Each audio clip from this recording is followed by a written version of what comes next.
Hello les gars, j'espère que vous allez bien. On se retrouve pour une nouvelle vidéo. Analyse de main. Donc en ce moment, il y a la 1 Million Game qui a repris au Hustler et à défaut de pouvoir la jouer, en tout cas pour le moment, on va analyser une main extrêmement intéressante qui a été a priori nommée plus gros bluff de l'année. Alors est-ce que c'est le plus gros bluff de l'année? Je ne sais pas, mais en tout cas la main est extrêmement intéressante et voilà, je trouvais que c'était plutôt cool de pouvoir le partager avec vous. Donc écoutez, on est parti, on va plonger dans l'action. Donc un petit peu pour donner un contexte à la main. Donc on va surtout se focus sur le joueur Texas Mike, qui est en l'occurrence le joueur, spoiler alert, qui du coup a fait cet énorme bluff. Donc les infos qu'on a sur lui, c'est que voilà, c'est un joueur extrêmement loose, qui est capable de bluff, justement un joueur assez agressif. Et voilà, c'est un joueur tout simplement qui a l'habitude de mettre de la pression déjà par le passé et de savoir bluff. Alors là, la line elle est très particulière, donc est-ce qu'il va être capable de bluff dans cette line-là? On ne sait pas, mais le but, ça va être d'analyser et de voir comment est-ce qu'on aurait pu s'en sortir. Écoutez, on est parti. Donc pour la main, on est sur une 501K, donc 501K tout à fait classique, et 2K de Big Blind entier. Donc la Big Blind rajoute 2K au milieu dans le pot. Et on a en plus de ça un straddle à hauteur de 2K, en l'occurrence Texas Mike qui est en straddle à 2K. Donc la main débute par une relance de hook avec 8-7 suité, UTG1, qui décide de relancer à 6K. Je trouve le sizing relativement faible. Ici, il y a un straddle à 2K, il y a Big Blind en T2K. Donc en fait, ici, il y a le straddle 2K de Texas Mike, les 2K de Big Blind T, donc on est à 4K, la Big Blind, donc 5K, et les $500 au milieu.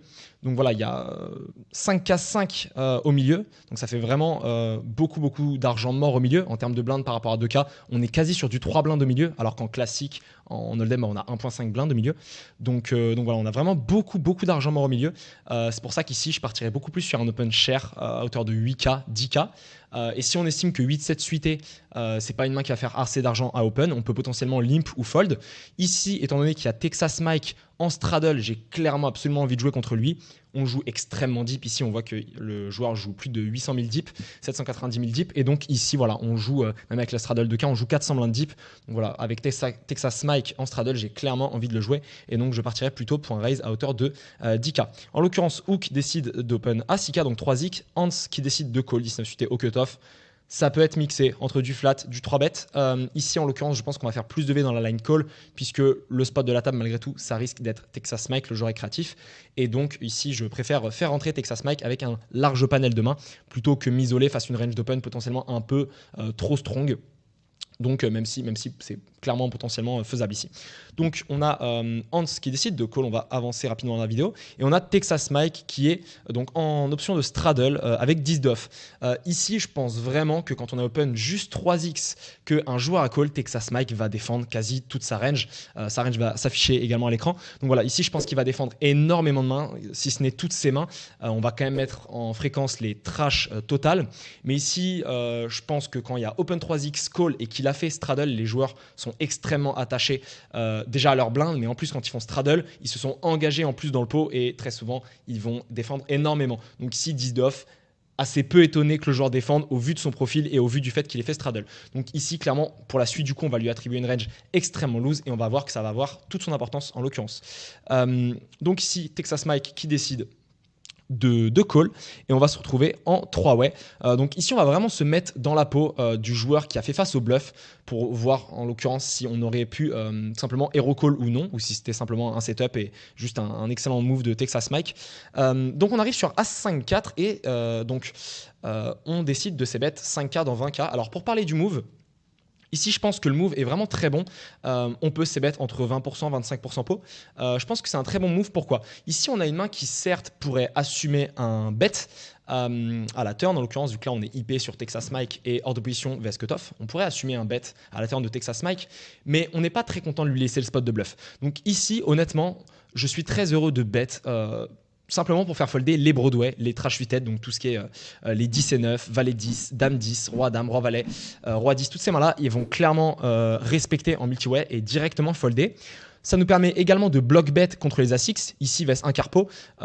Les adversaires, je pense, vont simplement call des mains comme As-9, As-10, As-8, As-7, As-6, vu qu'en perçu, on a toutes les mains fortes, même si on peut les size up. Hein. Mais en tout cas, je m'attends à ce que les gens ne raise pas assez. Donc, d'un côté, on réalise notre équité contre As-X pour un bet un carpo. De l'autre, on fait folder énormément de trash dans les ranges. Là, les Broadway, les trash suited, etc., les trash high suited, ça représente beaucoup de combos. De l'autre, également, un troisième point positif, c'est qu'on capte nos adversaires, puisqu'en bettant un quart, les gens sont censés coller, malgré tout, en fréquence, en low fréquence, des deux paires, des brelans, etc. Ça va pas être assez fait. Donc, leur range, déjà naturellement pré-flop, ne comporte pas de As-Roi, As-Dame, As-Valet suité qui vont être beaucoup trop bêtes. Mais en plus de ça, leurs brelans de paires vont raise au flop, donc leurs ranges seront extrêmement faibles, enfin seront complètement capés, et donc on pourra se permettre avec nous beaucoup plus de mains fortes en perçu, de mettre beaucoup de pression sur les low A6, les mid A6 en 3 barrels, potentiellement vu que c'est une range capée, développer une stratégie d'overbet, que ce soit en théorie comme en pratique. Et donc voilà, ici je suis vraiment très fan du bet 5K, pas du tout envie de laisser Texas Mike prendre le spot de bluff. Ici, on a Hans qui décide de fold, on va pas s'attarder sur la décision, et Texas Mike, on voit qu'il décide de call extrêmement rapidement. Et ça, c'est la première chose qu'on peut noter, c'est que ici, Texas Mike n'a pas de décision, ok. Et on verra que les timing tells, ça va vraiment être ce sur quoi on va porter notre focus durant cette vidéo. Texas Mike décide de coller extrêmement rapidement. Ici, s'il a une main comme As5, As4, 5-4, 5-5, 4-4, même s'il slow play, il a une décision. Il va prendre son temps. Est-ce que je call? Est-ce que je raise? Il y a une vraie décision. Également, ici, je pense que Texas Mike, encore une fois, s'il avait des gros As-X qu'il n'aurait pas squeeze, donc des As-Dame, des As-Valet, pareil, je pense que vs un bet un carpo, il peut potentiellement considérer le check raise. Okay, donc ici, on voit que, voilà, a priori, les très bons As-X, il n'en a pas. Les deux paires, les brelans, pareil, il en a quasi pas, puisqu'en fait il aurait pris la décision de call ou de raise, du moins il aurait considéré. Donc ici on voit qu'il est beaucoup plus orienté sur une main qui n'a pas vraiment de décision, soit un low A6, soit une middle pair, une weak pair, soit un draw assez faible, etc. Comme ce qu'il a à l'heure actuelle. Donc ici voilà, on peut lui attribuer une range qui est clairement capée, en tout cas au flop, et donc voilà, on peut lui enlever, je pense, en très très grosse proportion les deux paires, les brelans, etc. On arrive sur un 6 de pique, Texas Mike qui décide de checker assez rapidement, là pas grand chose à dire. Et ici on a Hook dans un pot qui fait 32 000, qui décide de miser extrêmement rapidement 16 000. Alors pour autant j'étais vraiment fan du bet 1 quart au flop. Là le bet Nipo pour moi c'est vraiment une très très grosse erreur. Pour moi ici il y a deux plans possibles. Soit on décide, étant donné que Texas Mike est un joueur agressif, on décide de bet extrêmement small pour le trigger. En plus de ça on a dit qu'il avait une range a priori très faible. On a dit que As5, As4, 4-4, 5-5, 4-5 suité, enfin 4 et 5 en général, il allait considérer le raise et donc que quand il collait très très vite, il en avait relativement peu. Donc ici pour moi, Texas Mike, il a une range beaucoup plus orientée sur des 2x, des 3x, des weak pairs, des middle pairs. Et donc je pense qu'ici, une line qui pourrait être intéressante, ça serait de bet 20%, 25% pour justement le faire raise en bluff, c'est gut shot, c'est weak pair qu'il peut transfo. Ici, je pense que si on bet un quart, Texas Mike, s'il a 4 et 2, 5 et 2, même des mains comme des 5x, hein, des rois 5 suités, roi 4 suités, etc. Je pense que c'est des combos qui peuvent le prendre en transfo.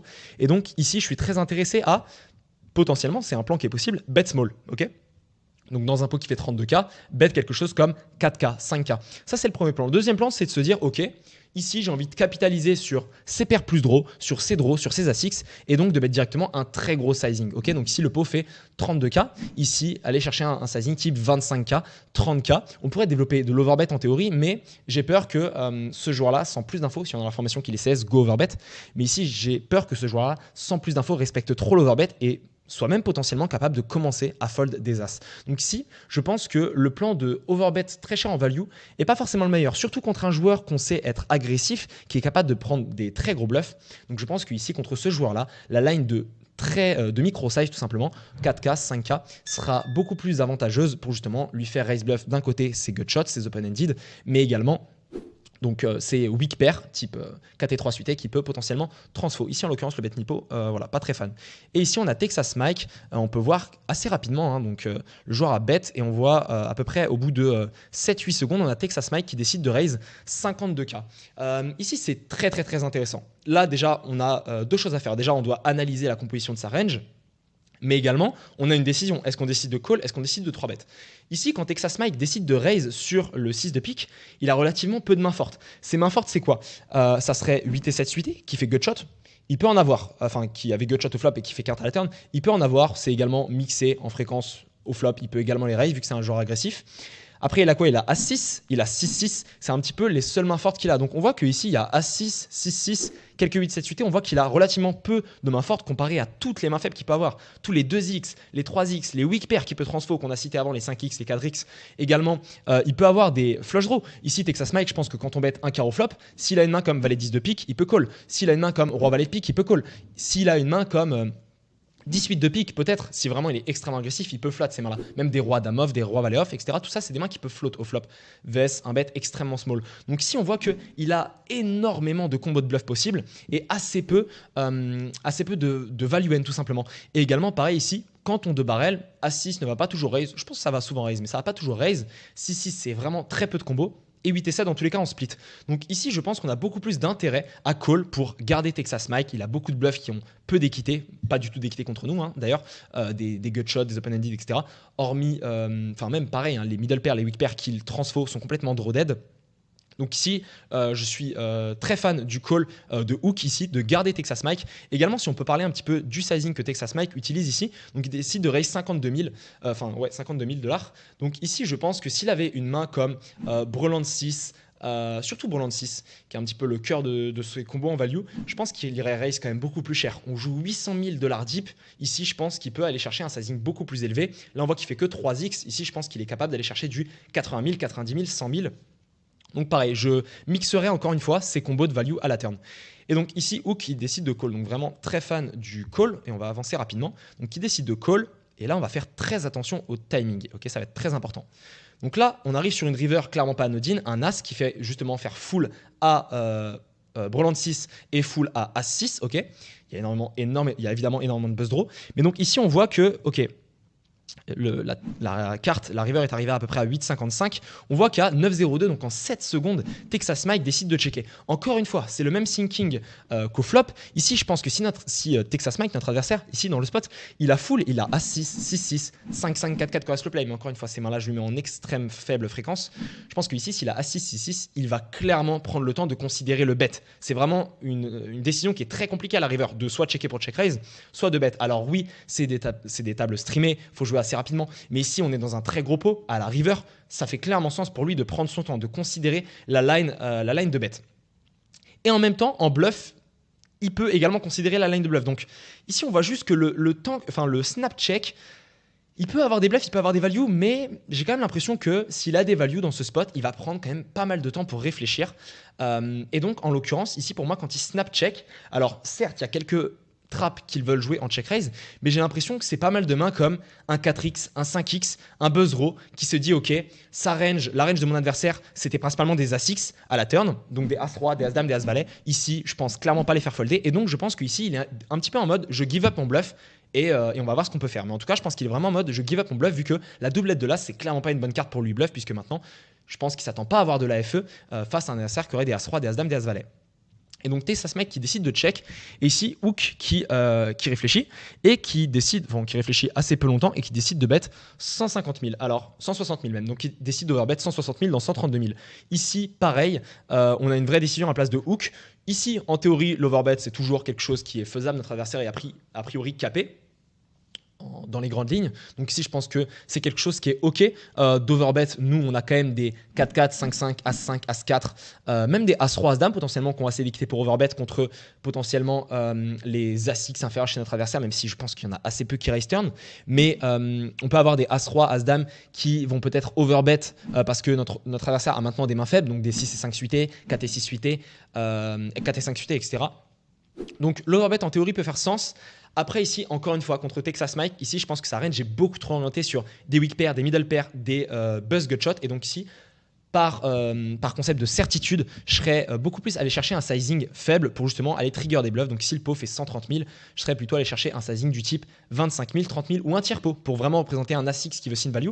Alors là, en l'occurrence, dans le spot, il est quand même allé chercher le bluff Texas Mike, mais pour une idée de certitude, je pense qu'on aura bien plus de certitude qu'il va prendre le bluff. En fait, étant donné que je suis dans un spot où je sais que Texas Mike, il a quasi toujours un bluff, je suis pas dans un spot où je veux faire des gros sizing pour le value. Là, je suis vraiment dans un spot où je veux le trigger. Ici, en l'occurrence, Hook qui décide d'overbet et Texas Mike ici, à peine. Donc, on va juste regarder les time codes, c'est extrêmement important. On a Hook qui décide de bet, donc à 9.10, ok. Et on va regarder Texas Mike qui décide de dire all-in après 5-6 secondes de réflexion. Et là, clairement, là, il y a vraiment un problème. Ici, ok, avec full, il sait qu'il va faire tapis, etc. A priori, il n'y aura pas vraiment de race sizing. Mais pour autant, j'ai quand même l'impression que le joueur ici, quand il snap push, ça représente quand même pas mal de value end. Les gens aiment bien quand même faire un petit peu un cinéma pour justement avoir l'impression qu'ils ont un bluff, qu'ils réfléchissent au spot, etc. Alors ici, oui, on est contre un joueur récréatif, un joueur extrêmement agressif, a priori potentiellement une whale, enfin qui joue énormément de mains, qui est très agressif. Pour autant, ici, je pense que justement, vu que c'est un joueur un peu plus amateur, il va pas chercher à fake des timing tells. Et donc, pour moi, quand il snap push, il y a vraiment une main qui n'a simplement pas de décision. Et pour moi, ici, ces mains qui n'ont pas de décision, c'est ses value end. Enfin, non, justement, c'est ses bluffs. Ces bluffs, en tout cas, s'il les a check pour les check raise en bluff, ils n'ont pas vraiment de décision. Okay, il sait que si notre adversaire bet, on va pouvoir check raise en bluff, et il n'avait pas vraiment un spot de bluff de lui-même. Il ne s'attendait pas à ce que si mise à la river, l'adversaire allait folder un As-X. Par contre, potentiellement que la line de check raise, encore plus qu'un adversaire overbet, allait mettre une énorme pression sur les As-X, et là le spot de bluff devient tout à fait crédible. Et donc, quand son adversaire mise, il n'a pas vraiment de décision. Il savait déjà que si l'adversaire misait, il allait faire tapis. Alors que s'il a un full, oui, il va faire tapis en value, mais on va dire que il prend le temps quand même de considérer le bet adverse. Ah, il a bet combien, etc. Est-ce que je fais tapis? Est-ce que je prends mon temps, etc. J'ai quand même l'impression que ici, quand notre adversaire, donc Texas Mike, ici décide de snap push, j'ai quand même beaucoup plus l'impression que c'est un push un petit peu de pressure, de pression, quelque chose qu'il avait déjà réfléchi avant, et que justement pendant le temps de réflexion de Hook, quand Hook est en train de réfléchir à quel sizing il va miser à la river, pour moi Texas Mike est déjà en train de se dire ok, ici si mon adversaire mise, il a un as, je pense que si je check raise all-in, je vais lui mettre énormément de pression, donc il sait déjà que ok, si Hook mise, je fais tapis. Et c'est pour ça que ici face au tapis de Texas Mike, je pense qu'on a un call à la place de Hook, puisque les value end déjà de Texas Mike vont pour les As5, 4-4, 5-5, etc. comme on l'a dit, vont déjà trop raise flop. Et les As6, les 6-6, pareil, vont prendre le temps de considérer le bet à la river. Texas Mike a checké extrêmement rapidement, mais également vont prendre plus leur temps, je pense, river pour check raise all-in et pas à check raise en 6 secondes. Donc écoutez, voilà pour ce spot. Donc en l'occurrence, on voit que Hook a fold extrêmement rapidement. Il a fold en moins de 10 secondes, 10-15 secondes. C'est assez dingue quand même. On voit qu'il réfléchit un petit peu, il regarde ses cartes, voilà, Sick River, etc. Et il décide, après voilà, 10-15 secondes, donc voilà, il a commencé sa réflexion à 9-20, 9-21. Il décide voilà, en à peu près une vingtaine de secondes de fold. Et c'est quand même assez ouf d'avoir fold en 20 secondes ici. Donc voilà, spot extrêmement intéressant. Donc bluff dans un pot de plus de 1 million de dollars. Donc voilà, chaud d'avoir votre avis dans les commentaires. Qu'est-ce que vous auriez fait à la place de Hook? Est-ce que vous auriez trouvé le call ou non? Également même votre analyse sur le spot tout au long du spot, ça peut être extrêmement intéressant.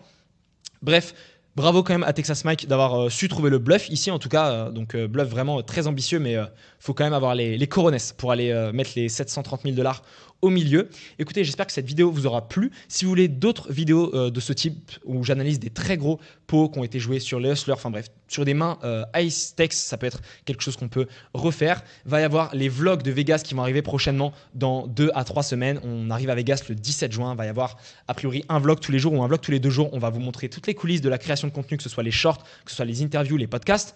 Et évidemment, à partir du 3 juillet, donc le 1er juillet, on aura le Tag Team, un tournoi à Vegas où ça se joue par 2, qu'on va vous retransmettre sur YouTube. On va faire un last longer, donc ça va être vraiment très sympa.